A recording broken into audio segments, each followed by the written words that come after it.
My brother thinks that it is hilarious to trip kids and leave them injured. He was furious when he got a taste of his own medicine. My younger brother Jake has always been a bully, but lately his pranks have turned dangerous. He's 16 and thinks it's the funniest thing in the world to stick his foot out and trip kids at school. At first, it was harmless. Kids would stumble, catch themselves, maybe drop their books. Annoying, but no one got seriously hurt. But over the past month, Jake started targeting kids who were carrying things or walking near stairs. Last week, he tripped Emma, a 7th grader carrying her science project. She fell hard, scraped her knees bloody, and her volcano model exploded across the hallway. Jake came home laughing about it like it was the greatest comedy show ever. When I told him he was being cruel, he just rolled his eyes, said kids need to learn to watch where they're walking. 3 days later, he did it again, this time to Marcus, a quiet kid from his math class. Marcus was walking down the stairs carrying his trumpet case when Jake stuck his foot out. Marcus tumbled down 5 steps and twisted his ankle badly. Had to go to the nurse. Parents picked him up early. Jake was glowing with pride at dinner, describing every detail while our parents scrolled their phones. How Marcus's face looked when he realized he was falling. How the trumpet case made this loud clanging sound against the metal stairs. That night, I made some phone calls, first to Emma's mom, then to Marcus's parents. I told them exactly what Jake had done to their kids. Both families were furious and said they'd be contacting the school immediately. But I wasn't finished. I spent the weekend doing careful research, studying Jake's schedule, his routes between classes, the timing of everything. I was mapping out his patterns like I was planning something specific.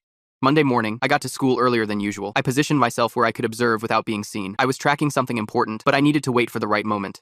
I watched Jake move through his morning routine, his favorite spots for setting up ambushes, the way he positioned himself at corners where kids couldn't see him coming. He had this whole system down to a science. Second period, I followed at a distance as Jake headed toward chemistry class. I saw him spot his next target. A freshman girl named Sophie, small and carrying a stack of textbooks, completely focused on her phone. Jake positioned himself perfectly at the corner where 2 hallways met, his absolute favorite ambush spot. He was getting ready to stick his foot out, timing it just right as Sophie approached. Sophie was maybe 3 steps away when Jake's foot started moving into position, but this time, something was different about the whole setup. This time, Jake didn't notice what was happening behind him. Just as his foot extended to trip Sophie, I stepped in and gave Jake exactly what he'd been giving everyone else for weeks. Jake hits the floor with a spectacular crash, his backpack flying off his shoulder and spilling books and papers across the hallway. The sound echoes through the corridor, drawing immediate attention from everyone nearby. For a moment, there's complete silence as students process what just happened. Sophie jumps back, her textbooks clutched tightly against her chest, eyes wide with confusion. She looks from Jake on the ground to me standing over him, clearly trying to piece together what just happened. Jake rolls onto his side, wincing. When he looks up and sees me, his face transforms from pain to pure rage in an instant. "What the hell?" he yells, loud enough that heads turn from all the way down the hall. "You tripped me! Everyone saw that!" Students are gathering now, forming a loose circle around us. Some have their phones out, already recording. Great, this'll be all over social media by lunch. "You were about to trip Sophie," I say calmly, pointing to his still extended foot, "just like you did to Emma last week. And Marcus, 3 days ago."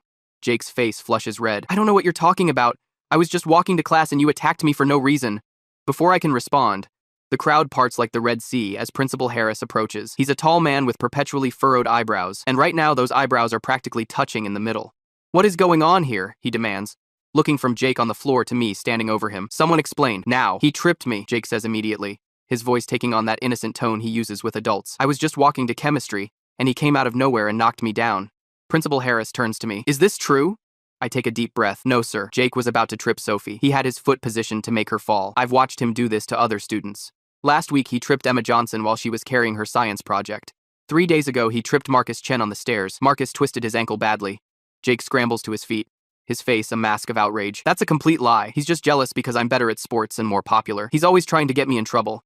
"Sophie," Principal Harris says, turning to the freshman who's still clutching her textbooks like a shield, "did you see Jake trying to trip you?" Sophie looks terrified to be put on the spot. Her eyes dart between Jake and me, and I can see she's afraid of becoming Jake's next target if she tells the truth. She starts, then swallows hard. "I did see his foot sticking out when I was walking. I was looking down at my phone, but when I glanced up, I saw." She trails off, but gestures vaguely toward Jake's feet. Jake's face darkens. "She's lying. They probably planned this together."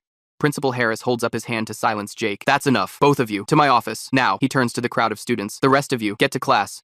The show's over."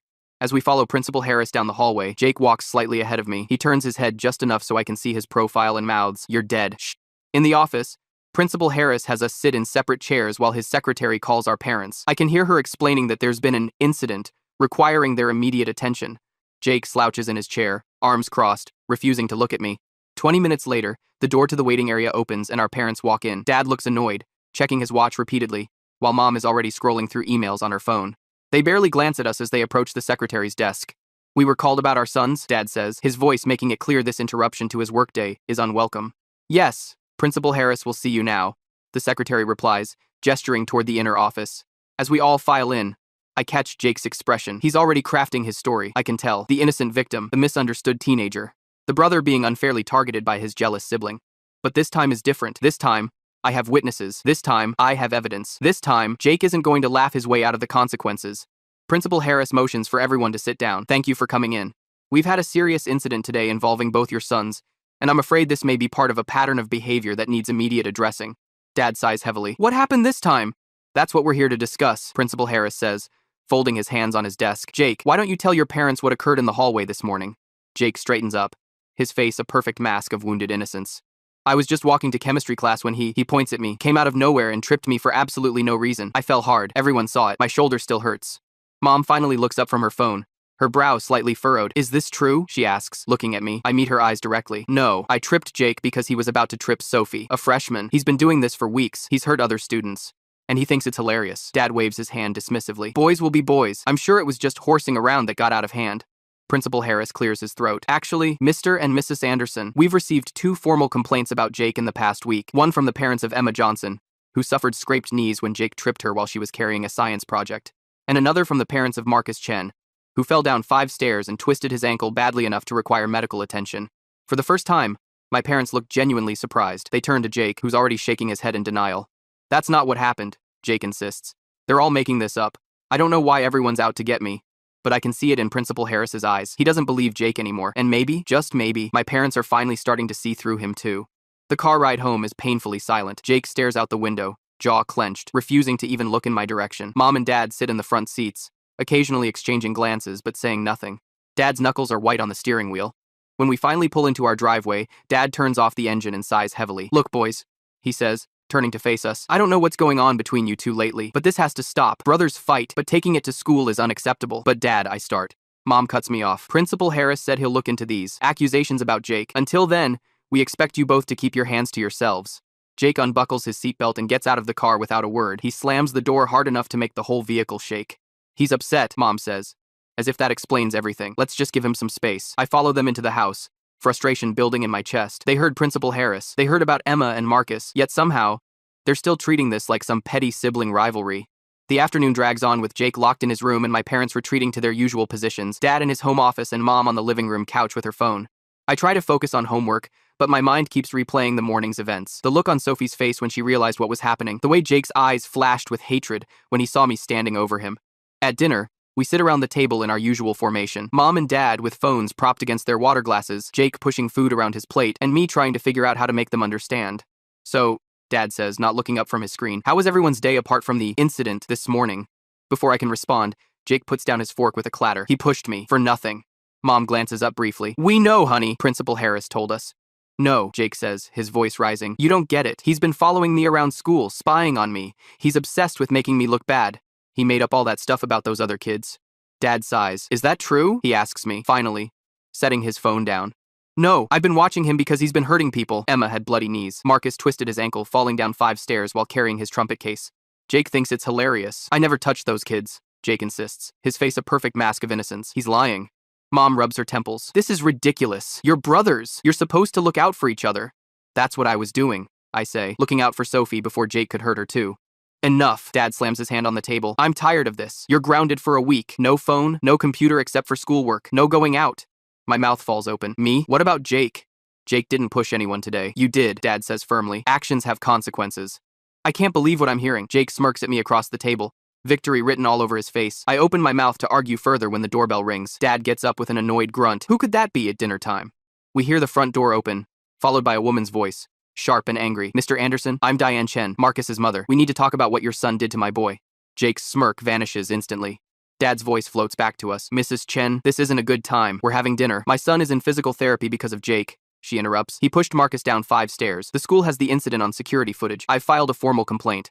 Mom's phone drops from her hand. She looks at Jake with the first hint of real concern I've seen all day. Jake? She asks quietly. Is this true? Before Jake can answer, Dad returns to the dining room with Mrs. Chen following close behind. Her face is tight with anger. Jake, she says, looking directly at him. Marcus has a grade 2 ankle sprain. He's missed 2 band performances. His trumpet case was dented. Jake's face pales slightly. but he recovers quickly. I don't know what happened to Marcus. Maybe he tripped. The doorbell rings again. Dad looks like he might explode as he stomps back to the front door. This time, we hear multiple voices, a man and woman speaking in clipped, angry tones. They appear in the dining room doorway moments later. I recognize Emma's parents immediately. We're the Johnsons, the man says, not waiting for introductions. Your son tripped our daughter Emma last week. She was carrying her science project. A volcano she'd spent weeks building. It was destroyed, and she got these. Mrs. Johnson holds up her phone, showing pictures of Emma's bloody, scraped knees. The cuts look deep, painful. We have witnesses, Mr. Johnson continues. 3 other students saw Jake stick his foot out deliberately as Emma walked by. My parents are finally paying attention. Mom's phone lies forgotten on the table. Dad's face has lost its dismissive expression. Jake jumps up from his chair, knocking it backward. They're all lying. Everyone's lying. This is so stupid. He storms out of the dining room and up the stairs. We hear his bedroom door slam so hard that something crashes to the floor. The sound of breaking glass follows. That was the family photo from Grandma's birthday, Mom says quietly. Then she looks at the Johnsons and Mrs. Chen. Please, sit down. Tell us everything. For the next hour, my parents listen, really listen, as Emma's parents describe how she came home crying, her knees bleeding through her jeans, her science project in pieces. Mrs. Chen explains about Marcus's ankle, the x-rays, the weeks of recovery ahead. The school counselor told us Jake has been targeting smaller kids, especially ones carrying things, Mrs. Chen says. This isn't just boys being boys, this is deliberate cruelty. Dad runs his hands through his hair. We had no idea it was this serious. Because you never look up from your phones long enough to notice, I say before I can stop myself. The room falls silent. Mom's face crumples slightly, and for a second, I think she might cry. The silence is broken by Mom's phone buzzing with a notification. She picks it up automatically, then gasps. Jake just posted something on social media, she says, her voice shaking. He's threatening to make you pay for ruining his life. She looks at me, real fear in her eyes. He tagged you specifically. Dad stands up. I need to talk to him. Before he can move, the house phone rings. Mom answers it, listens for a moment, then puts it on speaker. Mr. and Mrs. Anderson, this is Principal Harris. I'm calling to inform you that after reviewing security footage and interviewing witnesses, we're suspending Jake for 3 days pending further investigation. The evidence of his pattern of behavior is concerning. Jake's muffled scream of rage echoes down from upstairs, followed by another crash. My parents look at each other, then at Emma's parents and Mrs. Chen, then finally at me. The denial is gone from their eyes, replaced by something I haven't seen in a long time, genuine parental concern. We'll be right up to talk to him, Dad says, heading for the stairs with Mom following close behind. I'm left sitting at the table with our guests, the remains of our forgotten dinner growing cold on our plates. Mrs. Chen reaches across the table and squeezes my hand. Thank you, she says quietly, for stopping him before he could hurt anyone else. The morning after Jake's suspension, I wake up to hushed voices and the sound of drawers opening and closing. I roll out of bed and peek into the hallway to find Mom and Dad methodically going through Jake's room. Jake is nowhere to be seen. What's going on? I ask, leaning against the doorframe. Dad looks up, his face haggard from lack of sleep. We're trying to understand what's been happening with your brother. Mom holds up a small glass figurine, a delicate blue hummingbird I recognize immediately. This belonged to Emma. Her mother described it yesterday. Said it was on Emma's backpack and disappeared the day Jake tripped her. There's more, Dad says, gesturing to a growing pile on Jake's bed. A fancy pen with Marcus's initials engraved on it. A girl's bracelet with colorful beads. A student ID card belonging to someone named Tyler. A set of wireless earbuds still in their case. Trophies, I say quietly. He's been collecting things from the kids he hurts.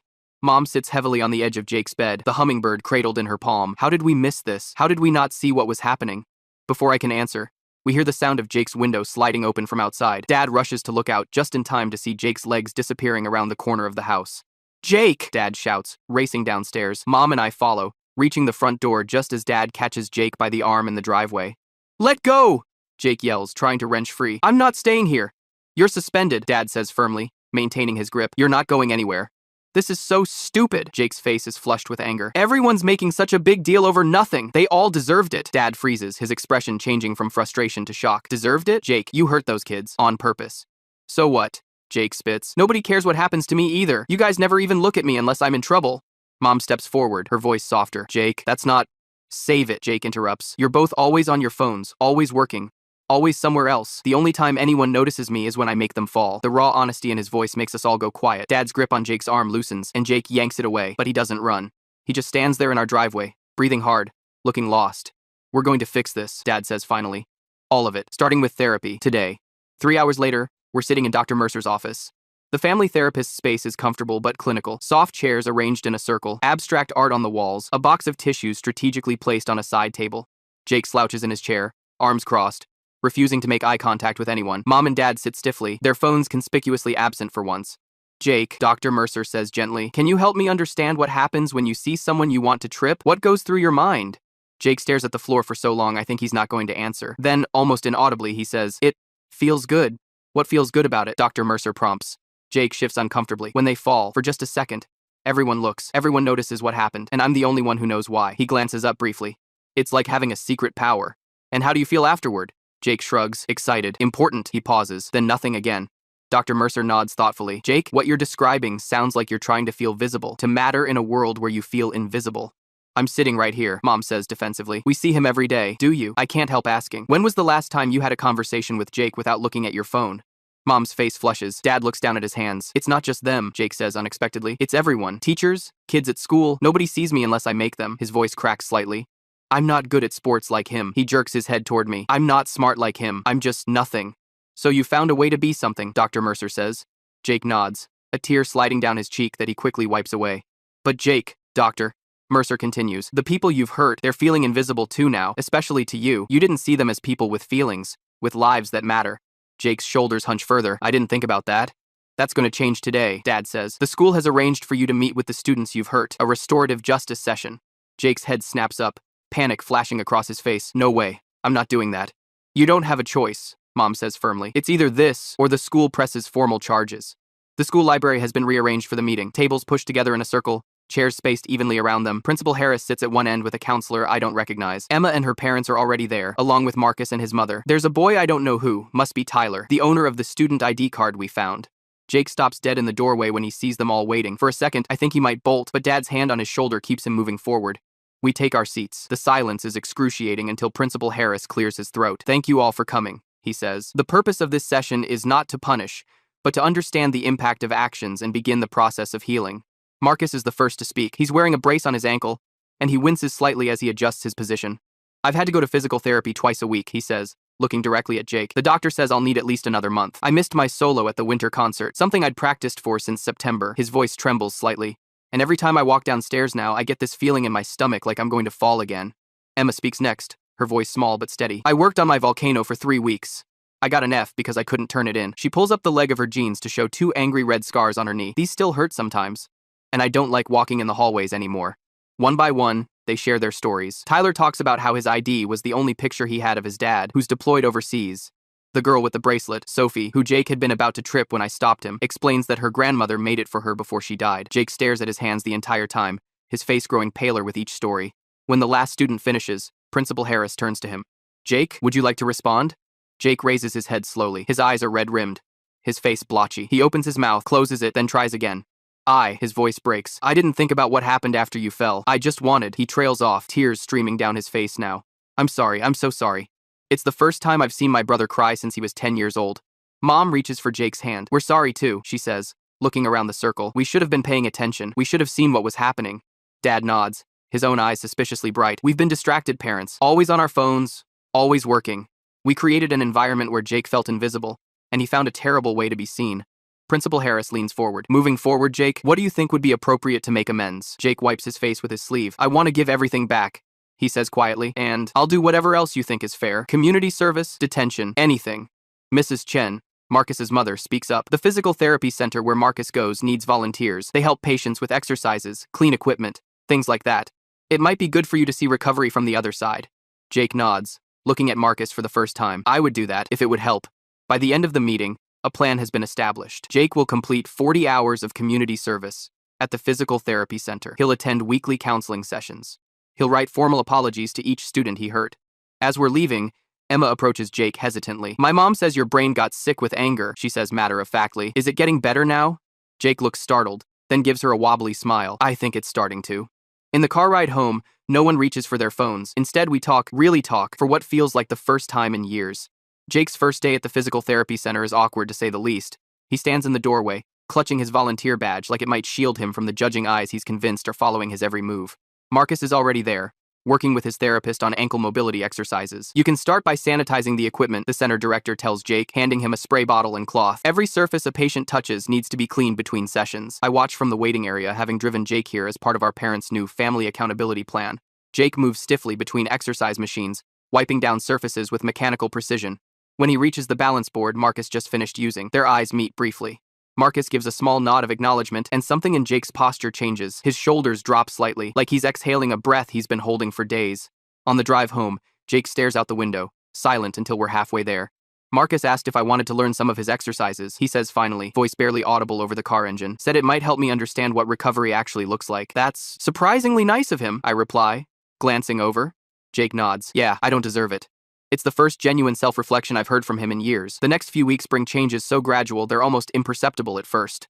Jake continues his volunteer hours at the therapy center, coming home with stories about patients working through injuries. A soccer player with a torn ACL, an elderly woman recovering from a hip replacement, a middle school kid with a broken wrist from skateboarding. They're all so determined, he tells us at dinner one night, 2 weeks into his community service. This kid, Zach, fell off his skateboard trying a trick, and he's doing these painful wrist exercises every day just so he can get back to it. Mom and Dad exchange glances across the table, the kind of silent communication parents perfect over years. What's notable isn't just what Jake is saying, but the fact that we're all sitting together, phones stacked in a basket by the door as part of our new family rules. How are things with the other students? Dad asks carefully. Emma and Sophie and the others?